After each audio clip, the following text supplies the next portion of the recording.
ചോദ്യപേപ്പർ ചോർച്ചയിൽ ക്രൈംബ്രാഞ്ച് അന്വേഷണം പുരോഗമിക്കുന്നതിനിടെ വീണ്ടും ചോദ്യപേപ്പർ ചോർന്നെന്ന ആരോപണവുമായി KSU. 10ാം ക്ലാസ്സിലെ കെമിസ്ട്രി ചോദ്യപേപ്പർ ചോർന്നെന്നാണ് ആരോപണം. ഇന്നലെ രാത്രി MS സൊല്യൂഷൻസ് ലൈവിൽ പരാമർശിച്ച ഭാഗങ്ങളിൽ നിന്നും ചോദ്യങ്ങളുണ്ടായെന്നും ആരോപണം. ചോദ്യപേപ്പർ ചോർച്ചയിൽ ക്രൈംബ്രാഞ്ച് അന്വേഷണം നടക്കുന്നതിനിടെയാണ് കെമിസ്ട്രി പരീക്ഷയുടെ ചോദ്യങ്ങൾ ചോർന്നെന്ന ആരോപണവുമായി KSU രംഗത്ത് വന്നത്.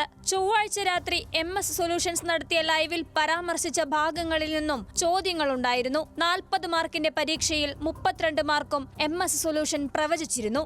1500 രൂപ നൽകി MS സൊല്യൂഷൻസിന്റെ വാട്സ്ആപ്പ് ഗ്രൂപ്പിൽ ചേർന്നവർക്ക് ചോദ്യങ്ങൾ നൽകുന്നുവെന്നാണ് KSU ആരോപണം. ഉന്നതർ ഉൾപ്പെട്ട റാക്കറ്റാണ് ഇതെന്നും ആഭ്യന്തര വകുപ്പിനെ MS സൊല്യൂഷൻസ് ഉടമ സ്വാധീനിച്ചെന്നും KSU ജില്ലാ പ്രസിഡന്റ് സൂരജ് ആരോപിച്ചു. അവർ പറയുന്നുണ്ട്, ഞങ്ങൾക്കൊരു വാട്സപ്പ് ഗ്രൂപ്പ് ഉണ്ട്, 1500 രൂപ തന്നാൽ നിങ്ങൾക്ക് ആ വാട്സപ്പ് ഗ്രൂപ്പിൽ അംഗങ്ങളാവാം.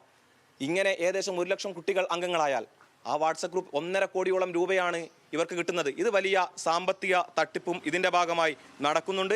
ഇത് തുടർച്ചയായി സംഭവിച്ചുകൊണ്ടിരിക്കുകയാണ്. ക്രൈംബ്രാഞ്ച് അന്വേഷണം നടക്കുമ്പോഴും വിദ്യാഭ്യാസ വകുപ്പ് വളരെ ഗൗരവമായി ഇതിനെ കണ്ടുകൊണ്ടിരിക്കുമ്പോഴും ഇത്തരത്തിൽ ആവർത്തിക്കപ്പെടുന്നത് കേരളത്തിന്റെ ആഭ്യന്തര വകുപ്പിനെ ഇവർക്ക് പുല്ലുവിലയാണ് എന്നതിന്റെ തെളിവാണ്. ക്രൈംബ്രാഞ്ച് അന്വേഷണത്തൊക്കെ ഇവർ വെല്ലുവിളിച്ചുകൊണ്ടേ ഇരിക്കുകയാണ്. അതേസമയം കേസിൽ കോഴിക്കോട് DDEയുടെ മൊഴി ക്രൈംബ്രാഞ്ച് രേഖപ്പെടുത്തി. ചോദ്യപേപ്പർ ചോർന്നെന്ന സംശയമുണ്ടെന്നും യൂട്യൂബ് ചാനലുകളെ സംശയമുണ്ടെന്നും മൊഴിയിൽ പറയുന്നു. MS സൊല്യൂഷൻസിൽ ചോദ്യപേപ്പർ എത്തിയത് എങ്ങനെയെന്ന് അറിയില്ലെന്നും വിശദമായ അന്വേഷണം വേണമെന്നും DDE പറഞ്ഞു.